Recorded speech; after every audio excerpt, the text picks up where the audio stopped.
what's up, buddy? I have this mathematician project to do. I heard you talking to your mom about that. Who'd you decide to do? Andrew Celsius. Isn't he the guy who created the Celsius temperature scale? You're correct. He's also the guy who built an observatory to study the universe. Wow, that's amazing. He's also born near my birthday. He was born on November 27th in Uppsala, Sweden, and I was born on November 7th. The only big difference is he was born in 1701 and I was born in 2005. Ah. Do you know where he studied for college? Celsius studied at the University of Uppsala, where his dad taught. I'd feel weird if I went to a school where my dad taught. If my dad were my teacher, I'd probably get confused and call him Dad instead of Mr. Scala all the time. Me too. When did Andrew Celsius die? He died on April 25th, 1744, at the age of 42. Wow, that's a very young age. That's exactly what I think. When I say that, I feel bad. Because he was very young when he died. He died at an age younger than you are now, Dad. Wow. Buddy, those are some pretty good facts. I didn't even know some of them. Good job. Wait! I'm not done yet. Also, Andrew Celsius' dad was an astronomy professor, and his grandpa was a mathematician and astronomer, just like Andrew Celsius. No wonder he chose to be an astronomer and a mathematician.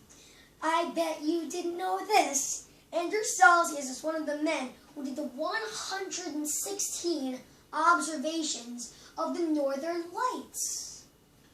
That's impressive. But buddy, we've been talking a lot about Andrew Celsius, but not much about his Celsius temperature scale. So while we were talking, I Googled a couple of cool facts for you. While he may have been an astronomer and a mathematician, Celsius is known for his creation of the 100-point scale for temperature. Although he wasn't the first to do it, because there were several hundred of these point scales around at the time. What set his scale apart from the others was his decision to assign freezing and boiling points of water as the constant temperatures at the bottom and top of the scale. 0 degrees for freezing and 100 degrees for boiling. Wow, that's different. Yeah. Celsius originally called his scale centigrade, for the Latin for 100 steps. For years it was simply referred to as the Swedish thermometer. In 1948, though, most of the world adopted the 100-point scale, calling it the Celsius scale. Well, I have a thermometer with only the Celsius temperature scale. It's over there right now. And I was thinking of doing something cool with it. What can we do? We can get 3 cups of water, make 1 hot or close to boiling, 1 room temperature, and 1 cold, close to freezing.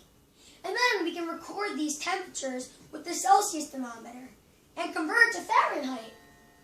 Bud, that sounds cool, but how do we convert Celsius to Fahrenheit? It's really easy. Now really pay attention to what I'm going to say. Okay. You multiply the Celsius temperature by 9. Then you divide by 5, then add 32. So if it's 10 degrees Celsius, it would be 10 times 9, which equals 90. Then divide by 5, which equals 18. Then add 32, and you get 50 degrees Fahrenheit. And that's how you do it. Cool. That did seem hard at first, but you made it sound easy. But how do we convert then back to Celsius? It's like doing it backwards. To convert from Fahrenheit back to Celsius, first you subtract 32, then multiply 5, then divide by 9. So take 52 degrees Fahrenheit as an example. Subtract 32, you get 18. Multiply by 5, which equals 90, then divide by 9, which equals 10 degrees Celsius. Sounds cool, pal. Let's get started. Okay, let's go. So, we continued with my idea. We thought it was a really cool idea. So, this one is freezing temperature, this one is room temperature, and this one is hot temperature or close to boiling. So, we're going to start off with the freezing temperature. So, we had this here for a pretty long time with ice in it to get a freezing temperature. And it looks like here it's 3 degrees Celsius. Okay. And now we're going to move on to the room temperature, which is right here in the middle. So it turns out we had it here for a long time. It turns out it was 18 degrees Celsius. And then the last one, the hot temperature, close to boiling, we have around 85 degrees Celsius. So what I'm going to do with my idea, I thought of something else while we were gone for a minute. I think we should make a worksheet for the class, because this is a project for our class, Sure. with the temperatures on it, and they can take those temperatures on the worksheet, do their work on the worksheet, and convert it to Fahrenheit temperatures. Sounds like a good idea. Let's make that worksheet. Let's go. Hopefully I gave you enough time to get the answers on the sheets that we gave you. So first off, like we did before, we're going to start off with the freezing temperature. So basically I'm going to give you the answers and we're going to go over it. So the freezing temperature, which is here, is 3 degrees Celsius. So when me and Dad converted every single one, and for the first one, we got 37 degrees Fahrenheit. So if you did, give a little check next to number 1 on your paper and give yourself a pat on the back.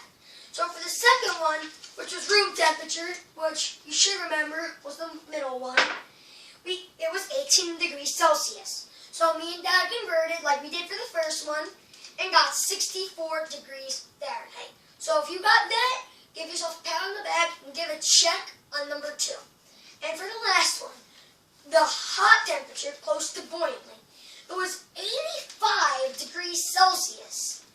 But so we converted to Fahrenheit and we got a whopping 185 degrees Fahrenheit. So that's it. I hope you guys enjoyed and learned something about my presentation. And like I did before, if you got it right, give yourself a check on the paper and give yourself a pat on the back. But once again, hope you learned something about Andrew Celsius and had a fun time watching. And also, I do have these thermometers like in the buckets, in the cups. My mom ordered a ton of these on Amazon for each of you to get. So once again, hope you enjoyed it. Yes, Dad, I did it. Nice job, buddy. Thank Good you. job. That's a wrap.